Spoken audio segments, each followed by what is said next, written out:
Hey guys, this is Preeti. Welcome back to my channel. दोस्तों, आज हम बात करने वाले हैं एक 2019 रिलीज्ड इंडोनेशियन हॉरर मूवी के बारे में जिसका नाम है रूह फासिक। इस कहानी की शुरुआत होती है ज़ारा और उसकी बेटी अमीरा के साथ, जो प्रेयर कर रहे थे। जैसे ही प्रेयर खत्म होती है और अमीरा कमरे से निकलती है, कोई ज़ारा पर हमला कर देता है। चाकू से उसका गला काटकर बहुत ही बेरहमी से उसका कत्ल कर देता है। उसका पति अकबर घर में ही थे, मगर बहुत कोशिश करके भी वो अपने पत्नी को बचा नहीं पाते। ना कभी उन्हें पता चलता किसने मारा उसे। ऐसे ही देखते देखते 3 साल बीत जाते हैं। हम देखते हैं अकबर ने फिर से शादी किया है एक रेनेता नाम के लड़की से, मगर उनके बीच कोई इंटीमेट रिश्ता नहीं है। असल में ये तो बस दिखावे की शादी है जो अकबर को करनी पड़ी अपने छोटी सी बच्चे की खातिर, उसके बेहतर परवरिश के लिए। अभी तो वो मन ही मन सिर्फ ज़ारा से ही प्यार करते हैं और उसी को अपनी पत्नी मानते हैं। इस शादी के अलावा भी अकबर की जिंदगी में एक और बदलाव भी आया है। भगवान पर से भरोसा उठ चुका है उसका। अभी वो ना मस्जिद जाता है, ना होली वर्सेस रिसाइट करता है, इवन अपने बेटी को भी नहीं सिखाता। उसके बदलाव से उसके दोस्त, उसके टीचर सभी बहुत परेशान थे। अकबर उनमें से सबसे ज्यादा रिलीजियस था। आज वो ही मुंह फेर लेगा तो कैसे चलेगा। एक दिन उसका बेस्ट फ्रेंड हसन आता है उसे समझाने, अपने साथ मस्जिद ले जाने, लेकिन अकबर राजी नहीं होता, उल्टा उस पर ही चिल्लाने लगता है। हसन समझ जाता है अकबर अभी तक ज़ारा के मौत को एक्सेप्ट नहीं कर पाया है। गुस्से और रिवेंज के आग में जल रहा है वो, लेकिन ऐसे तो उसे शांति कभी नहीं मिलेगी। 1000 बार बोलने के बावजूद अकबर खुद ही इस बात को समझ नहीं पाता। इवन ज़ारा खुद उसके सपने में आकर उससे कहती है भगवान पर भरोसा रखने के लिए, क्योंकि सिर्फ वो ही उसके सवाल का जवाब दे सकते हैं। फिर भी अकबर तो जैसे भटक चुका था। ऐसे में उधर रेनेता के साथ एक रात एक अजीब हादसा होता है। वो सो रही थी, तब अचानक से उसके कमरे का दरवाजा अपने आप ही खुल जाता है और उस आवाज से जब उसकी नींद टूटती है, वो देखती है कमरे में वो अकेली है, अकबर कहीं नहीं है। वो बाहर जाती है चेक करने, तो वहां उसे अकबर मिलते हैं, जो कहते हैं कि वो बहुत टायर्ड है और सोने जा रहे हैं। मगर ठीक उसके बाद ही रेनेता को अकबर के नंबर से मैसेज मिलता है कि वो बाहर है और उन्हें लौटने में लेट होगा। रेनेता तो बहुत ही कंफ्यूज्ड हो जाती है। अभी अभी तो उसने अकबर को घर में देखा। वो अंदर जाती है उसे बुलाने, तो वो फिर से गायब हो चुका था।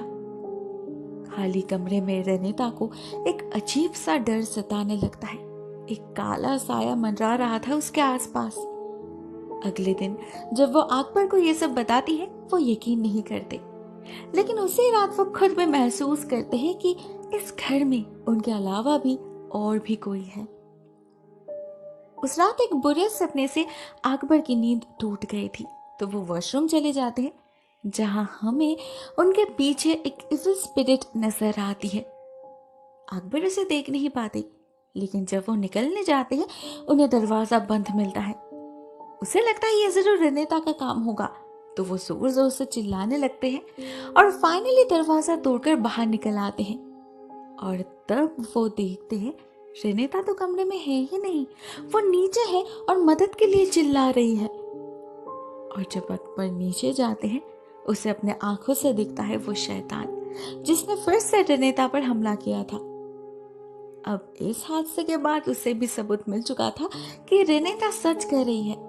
फिर भी न जाने क्यों वो मानने के लिए तैयार ही नहीं थे, और उनके अनजाने में ही इस सब का असर उनके छोटी सी बेटी पर पड़ रहा था। उसे बहुत ही भयानक सपने आने लगे थे। जैसे एक रात उसे सीढ़ियों पर एक छोटी लड़की दिखती है जो उसे बुला रही थी। वो अमीरा को घर के स्टोर रूम में ले जाती है, जहां उसे एक चाकू मिलता है।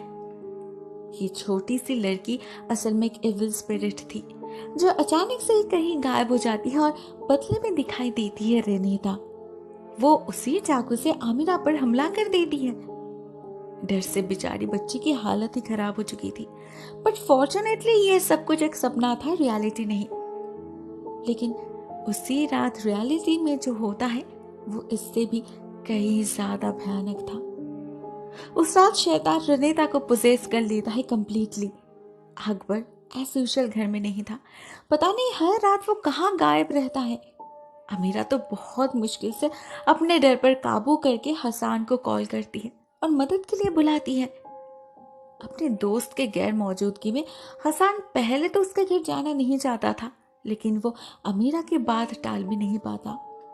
वैसे भी लास्ट डे जब वो अकबर के घर गया था, उसे एक नेगेटिविटी फील हुई थी और आज उसे उस नेगेटिविटी का सोर्स भी पता लग जाता है। पहले तो रेनेता का भयानक रूप देखकर वो डर ही जाता है, लेकिन फिर खुद को संभाल के कुरान के होली वर्सेस चैंट करके शैतान को मजबूर कर देता है रेनेता का शरीर छोड़ने के लिए। लेकिन ये परमानेंट सोल्यूशन नहीं था। ये शैतान रेनेता के सोल से चिपक चुका था। इतनी आसानी से उसका पीछा नहीं छोड़ेगा वो। इसी बीच वहां अकबर आ जाता है और हसन उसे यही बात समझाने की कोशिश करता है, लेकिन उन दोनों को देखकर अकबर इस सब का कुछ और ही मतलब निकाल चुका था। उसे लग रहा था हसन उसके बीवी पर बुरी नजर डाल रहा है, तो वो उस रात हसन को बहुत ही इंसल्ट करके घर से निकाल देता है। इधर रेनेता के खिलाफ भी उसके दिल में शक पैदा हो चुका था। वो उसके एक भी बात पर यकीन नहीं करता, जबकि लगातार रेनेता अजीब अजीब सी चीजें नोटिस करती रहती है। कभी उसे पानी के नल से खून निकलता हुआ दिखता है, तो कभी कोई उसे धक्का मारकर गिरा देता है। ज्यादातर समय यह सब तभी हो रहा था जब अकबर घर में नहीं होता था, तो सब कुछ सिर्फ अमीरा ही विटनेस करती थी। उसने अपने पिता से कहा भी था कई बार, लेकिन उसने ध्यान नहीं दिया। एक्चुअली अकबर अभी भी जारा के अलावा और कुछ सोच नहीं पा रहा था। उसके खूनी को ढूंढने के अलावा और कुछ भी इम्पोर्टेंट ही नहीं लग रहा था उसे। हर रात उसके ग्रेव के पास जाके रोता था वो, ताकि खुद जारा उसे इसका जवाब दे दे। एक रात उसका एक दोस्त कलाम उसे देख लेता है और हसन को जाकर इन्फॉर्म करता है। दोनों को ये टेंशन हो रही थी। अकबर डे बाय डे पागलों जैसा बर्ताव करने लगा था, लेकिन हसन भी क्या करे। एक बार कोशिश करके तो उसने देख लिया, फिर से इंसल्टेड होने की हिम्मत नहीं है उसमें। उधर एक रात जब सभी सो रहे थे, अमीरा को अचानक ही स्टोर रूम से आवाज सुनाई देने लगती है। रेनेता रो रही थी। अमीरा आवाज को फॉलो करती है तो देखती है रेनेता फिर से पोजेस्ड हो चुकी है। फॉर्चुनेटली इस रात अकबर घर में ही थे, तो अमीरा उसी को बुलाती है एंड फाइनली अकबर को रियलिटी का आइडिया लग जाता है। वो अगले दिन ही अपने मास्टर के पास जाकर सलाह लेता है। सब कुछ सुनकर आप ही कहते हैं शैतान किसी के शरीर में एंटर सिर्फ तभी कर पाता है जब उसके साथ शैतान का कोई एलायंस हो। किसी न किसी तरीके से उसने खुद ही शैतान को बुलावा दिया हो, शायद अपने अनजाने में ही। लेकिन अकबर समझ नहीं पाता रेनेता के साथ शैतान का क्या ताल्लुक हो सकता है।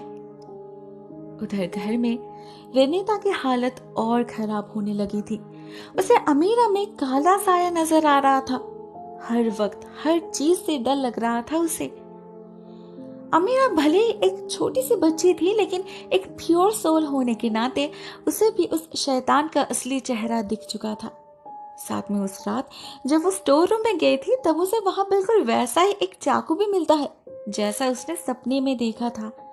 और जिस पेज से उसे रैप किया गया था, उसमें कुछ बहुत ही अजीब से शब्द लिखे थे। सब कुछ तो अमीरा समझ नहीं पाती, मगर वो इतना समझ जाती है कि ये शब्द अनहोली है, डेविल के प्रेस में है। वो उस चाकू और उस पन्ने को संभाल के अपने पास रख देती है। अगले दिन हसन और कमल आते हैं रेनेता को देखने। वो इतने बीमार पड़ चुकी थी कि बिस्तर से उठने की हालत में भी नहीं थी। लेकिन जब वो लोग होली वर्सेस प्रेयर करने लगते हैं, अचानक से रेनेता जाग उठती है। एक्चुअली ये वो खुद नहीं थी, ये उसके अंदर का शैतान था। वो कमाल पर हमला कर देती है, लेकिन वो लोग प्रेयर नहीं रोकते। फाइनली शैतान को ही हार मानना पड़ता है। लेकिन इसी इंटरेक्शन के दौरान उन्हें कुछ बहुत इंपॉर्टेंट पॉइंट्स पता लग जाता है। फर्स्ट ऑफ ऑल उन्हें इस शैतान का मोटिव पता चलता है एंड ऑल्सो ये भी पता लगता है कि वो रेनेता के पीछे क्यों पड़ा है। असल में बात ये थी कि रेनेता ने शैतान से एक डील किया था, जिसके बदले उसे कुछ टास्क पूरा करना था जो उसने नहीं किया। इसीलिए अभी शैतान उसके शरीर पर कब्जा करना चाहता है और उसकी रूह को जहन्नम में कैद करना चाहता है। उस रात सभी मिलकर रेनेता को तो बचा लेते हैं, लेकिन उन्हें इस शैतान के शक्ति का एहसास हो चुका था। हेल के सबसे डीपेस्ट एंड हॉटेस्ट लेवल से आया था ये सबसे डार्केस्ट सोल, जो अपना काम खत्म ना करके वापस जाने वाला नहीं था। लेकिन अभी असली सवाल ये था कि क्या वो सच कह रहा है या झूठ। ये तो सिर्फ रेनेता ही कह सकती थी। तो अगले दिन ही सभी आ जाते हैं अकबर के घर रेनेता से पूछताछ करने। जवाब में रेनेता सबके सामने ये एक्सेप्ट कर लेती है कि हाँ, वो गुनहगार है। उसने शैतान से डील किया था, लेकिन वो डील क्या था वो रिवील नहीं करती। अब ये बात सभी के लिए बहुत ही ज्यादा शॉकिंग थी, स्पेशली अकबर के लिए। अभी कहते हैं शैतान से डील करना बहुत ही खतरनाक होता है, कभी भी बैकफायर कर सकता है। तब सबसे ज्यादा भुगतना उसे ही पड़ता है जिसने डील किया था। इससे छुटकारा पाने का बस एक ही उपाय है, जो विक्टिम है उसे ही कन्फ्रंट करना होगा। रेनेता को उसी जगह जाना होगा जहां इस सब की शुरुआत हुई थी, तब शायद कुछ बात बन जाए। अकबर और देर नहीं करते, उसी रात रेनेता के साथ निकल पड़ते हैं। रास्ते में शैतान उन्हें बहुत बार रोकने की कोशिश करता है, डराता है, लेकिन अकबर रुकते नहीं। फाइनली जब वो लोग स्पॉट तक जा पहुंचते हैं, हमें पता चलता है ये तो एक अबांडन्ड घर है, सुनसान जंगल के अंदर। आसपास का माहौल इतना क्रीपी था कि उन्हें ऐसा लग रहा था वक्त थम चुका है। हवा की आवाज भी नहीं आ रही थी। रेनेता और अकबर घर के अंदर जाते हैं और रेनेता अलग से जा पहुंचती है बेसमेंट में। यही सब की शुरुआत हुई थी। वहां कदम रखते ही शैतान उस पर फिर से हमला कर देता है, एक के बाद एक वार से घायल करने लगता है उसे। शैतान को ये जानना था रेनेता ने डील ब्रेक क्यों किया, क्यों इसके घर में Holi versus and prayer allow किया उसने। जवाब में रेनेता कहती है कि उसने रोकने की बहुत कोशिश करी थी, लेकिन आखिर तक उससे नहीं हुआ। भले अकबर का भरोसा उठ चुका था, लेकिन अमीरा एक बहुत रिलीजियस लड़की है, अपने माँ की तरह वो भी हर दिन कुरान रिसाइट करती है, उसे वो कैसे रोके। शैतान को ये सब जानना नहीं था, उसका काम पूरा नहीं हुआ था, तो वो रेनेता को मारकर अपना बदला पूरा कर लेता है। ठीक तभी उसके चीखों से अकबर बेसमेंट में जा पहुंचता है और देखता है रेनेता अपने आखिरी सांसें ले रही है। उसके पास ज्यादा वक्त नहीं है। एट द सेम टाइम उधर घर में अमीरा सबको वो चाकू और वो पेज दिखाती है, साथ में किताब भी जो उसे रेनेता के कमरे में मिली थी। उसे लगता है ये पन्ना इसी किताब का है। किताब को देखते ही वो लोग समझ जाते हैं ये ब्लैक मैजिक की किताब है। शैतान को बुलाने के रिचुअल्स के बारे में लिखा है यहाँ पर। इसका मतलब रेनेता का ये डील जरूर कुछ बहुत सीरियस होगा, तभी तो उसे इतने सारे प्रोसीड्यूर पूरा करने पड़े। इस शैतान से लड़ना आसान नहीं होगा। आबी को बहुत ही टेंशन होने लगता है, तो वो अपने बाकी स्टूडेंट्स हसन और कमाल को भी भेज देते हैं रेनेता के बताए गए एड्रेस पर। उधर तब तक रेनेता चोक करने लगी थी। अकबर को बहुत दुख हो रहा था। सारा को तो वो खो चुका है, अभी रेनेता को खोना नहीं चाहता था वो, भले उसने इतनी बड़ी गुनाह क्यों न करी हो। लेकिन ठीक तभी रेनेता कुछ ऐसा रिवील करती है कि अकबर के आंखों से उसके सारे आंसू चुटकियों में गायब हो जाते हैं। रेनेता बताती है अकबर इतने दिनों से जिस खूनी को ढूंढ रहा है वो और कोई नहीं, वो खुद ही है। उसने ही ज़ारा का खून किया था। असल में वो हमेशा से अकबर से प्यार करती थी, उसी के साथ जिंदगी बिताना चाहती थी वो। लेकिन इसमें प्रॉब्लम ये थी कि अकबर शादीशुदा था, इसीलिए उसे पाने के लिए रेनेता एक दिन एक शमन के पास गई, जिसने उसे एक रास्ता बताया। रेनेता को तो बहुत ही बड़े टास्क दिया गया, अगर वो उसे पूरा कर पाए तो अकबर उसका हो जाएगा। उसका पहला टास्क था ज़ारा का खून करना। हाँ, उस दिन जब वो प्रेयर कर रही थी उसका खून रेनेता ने ही किया था। और दूसरा टास्क था अकबर और उसके परिवार को भगवान के रास्ते से हटाना। जिससे उस घर में हमेशा हमेशा के लिए शैतान राज कर पाए। रेनेटा को एहसास था कि उससे बहुत बड़ा पाप हो चुका है, जिसके लिए उसे शायद हमेशा नरक की आग में जलना पड़ेगा। लेकिन फिर भी मौत से पहले उसे अकबर की माफी चाहिए थी, जो वो शैतान नहीं चाहता था।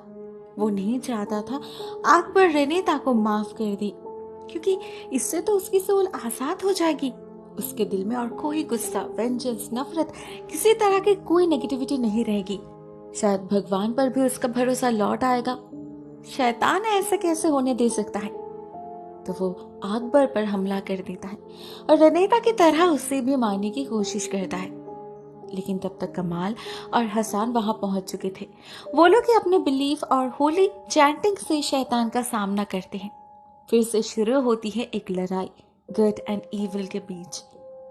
एक डार्क स्पिरिट से लड़ना आसान तो नहीं था। बीच बीच में वो कमजोर जरूर पड़ रहे थे, लेकिन फाइनली जीत भगवान की ही होती है। होली फायर में जलकर राख हो जाता है वो शैतान।